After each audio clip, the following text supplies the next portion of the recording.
Kandidatja e Partisë Socialiste për deputete në listën e hapur Brunilda Mersini ka zhvilluar një takim me banorët e Babicës së Madhe. Në këtë takim Mersini shoqërohej dhe nga drejtori i Ujësiellës Kanalizime rajoni Vlorë, Ermal Murati.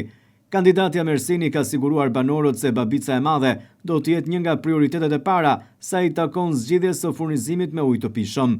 Pikërisht për këtë qëllim, bashkë me drejtorin e Drejtorisë Rajonale të Ujësiellës Kanalizime, Ermal Murati, kandidatja Mersini ka njohur banorët me projektin e ri të ujësiellësit për këtë fshat dhe puna sipas saj pritet të nisë shumë shpejt.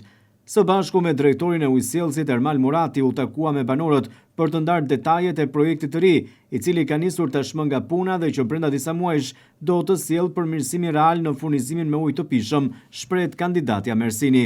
Pas 11 majit, si përfaqësuese e qarkut të Vlorës në Kuvendin e Shqipërisë, angazhimi im do të jetë i pandërprer për të çuar përpara zgjidhje konkrete për komunitete si Babica, që meritojnë më shumë vëmendje, investime dhe kujdes.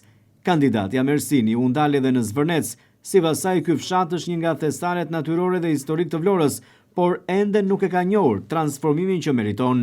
Sot aty kanë mbetur pak banor, por gjatë sezonit veror zona gjallërohet nga mira turist që vinë për bukurit, qetësinë dhe historinë e saj, thot kandidatja Mersini. Kjo është një mundësi, por edhe një përgjegjësi. Duhet të investojmë më shumë në infrastrukturë, shërbime, pastërti dhe siguri për banorët që nuk janë larguar dhe për vizitorët që e zgjedhin çdo vit. Zvërneci ka potenciale të jashtëzakonshme, ndërsa duhet t'i japi më shumë vëmendje për ta kthyer në një model zhvillimi të qëndrueshëm dhe mikpritës, thekson kandidatja socialiste për deputete. Brunilda Mersini u ndal edhe në fshatin Oshtim, që sipas saj meriton më shumë. Banorët e këtij fshati të mrekullueshëm përballen çdo ditë me sfida serioze, mungesën e ujit të pijshëm, kanalizime të amortizuara të ujrave të zeza dhe një infrastrukturë të brendshme që nuk i përgjigjet më nevojave të komunitetit, thot Mersini. Këto nuk janë thjesht probleme teknike, por sfida që ndikojnë drejt për drejt në cilësinë e jetesës së çdo familjeje në Oshtim. Pikërisht për këtë arsye, gjatë mandatit të katërt, vëmendja jonë do të jetë e përqendruar tek këto problematika jetike, thekson ndër të tjera kandidatja e Partisë Socialiste për deputete në listën e hapur. Brunilda Mersini zotohet të vazhdoj punët e nisura me seriozitet dhe përkushtim, por edhe të inicioj pavonesë çdo ndërhyrje që i shërben përmirësimit të jetës së banorëve.